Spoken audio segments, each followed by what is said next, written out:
In Beijing, Chinese Premier Li Cheng met with visiting Pakistani President Ali Zardari. The Thursday discussions were meant to strengthen strategic cooperative partnerships and to discuss Belt and Road projects. Beijing vowed an upgraded version of the China-Pakistan Economic Corridor to include advancements in infrastructure systems.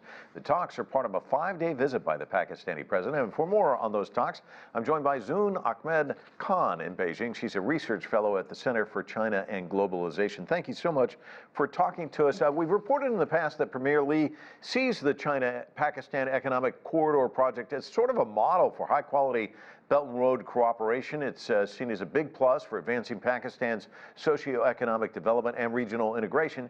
So give us an idea of what we've seen so far, and what does an upgraded version look like, do you think? Thank you, Mike, firstly, for having me. And one of the most important things to note is that this visit of the president and of key ministers of Pakistan is coming exactly a decade after the phase 1 of the China-Pakistan Economic Corridor was announced back in 2015 when President Xi visited Islamabad. And that phase included $46 billion of hard infrastructure investments, which, by the way, was something that Pakistan was looking for many international partners to invest, and China came up and invested at a time when the country needed it most. That said, this visit is, as you mentioned, about the further upgradation of CPEC. So what we've seen in the last 10 years has been from railways, roads, pipelines, also the Port of Gwadar and special economic zones. We have transitioned towards a more human-centric, development-centric approach and a more multifaceted approach, which has also been the direction of the BRI. So in this visit, what the priority of both the Chinese and the Pakistani government is how can we further enhance key sectors that are also priority sectors for Pakistan. An important example here is that the government of Pakistan has launched the 5 E's framework, which is from energy, environment, e-commerce, really thinking about how China's experiences and China's success in key sectors can be of further benefit to Pakistan.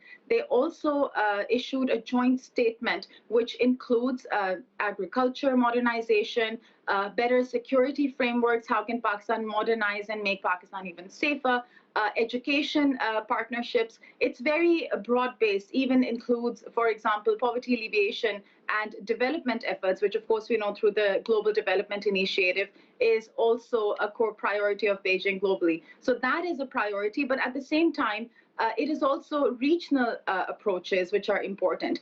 And for both China and Pakistan, it's important that while we work bilaterally and we improve, we further utilize the first phase of CPEC and think about how the quality of lives of Pakistani people can further improve through partnerships in ministries, constant dialogue. But it's also about thinking what kind of consensus, what kind of, ways forward do we want to promote in the region. And that's also where we both are on the same page, that a more peaceful region where there is dialogue with countries and ensuring peace and security, which of course is linked with economic improvement and people-to-people connectivity, are also pursued as a priority. So this is definitely a very timely visit. Yeah. And you talked about length of time. Let's talk about the length of CPEC, because it's going to span 3,000 kilometers. It'll link Kashgar in Xinjiang's autonomous region with Gwadar Port in Pakistan, which you talked about. So it's important for both countries in terms of trade. Just give us a sense, if you were to look into your crystal ball, what does this look like once this is complete? Well, it's obviously work in progress. I think a lot of times, because the initial perception about CPEC and BRI was that it's just hard infrastructure, beyond that hard infrastructure, as you mentioned, which is extremely essential, the linkage, the road link that is going to enhance, mobility of goods, of people, of ideas, of everything between China and Pakistan. There's also linked to how can we enhance the capacity of Pakistani people and of, maybe other interested parties in investing in Pakistan, and along that road link, along that physical link, develop maybe different industries, further enhance the special economic zones which are already planned as well. Another very key factor when we talk about the China-Pakistan Economic Corridor is that, of course, it's a link, a land link, a further enhanced link between China through Pakistan to the port of Gwadar. But it is also a vision that wants to include the landlocked regions of Central Asia through Afghanistan and link them with different markets, in Africa, in other parts of the world, with the shortest land link that actually exists between that region and the world. So this is definitely, beyond the road link, the railways, which we are also seeing is a priority. Both in the press statement, in the press release issued, both countries have said that they will prioritize, reaching a consensus on that physical link along the Karakoram Road, and then link the rest of Pakistan southwards with that. But that said, another priority is how can we make sure that we are building the Pakistani industries?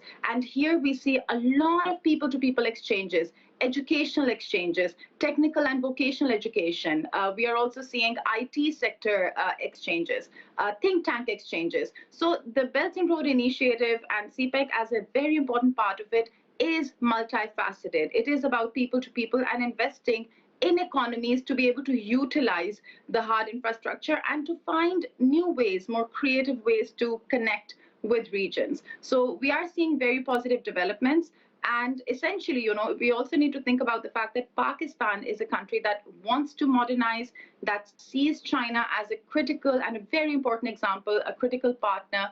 And we want to even improve industries such as agriculture, such as rural development.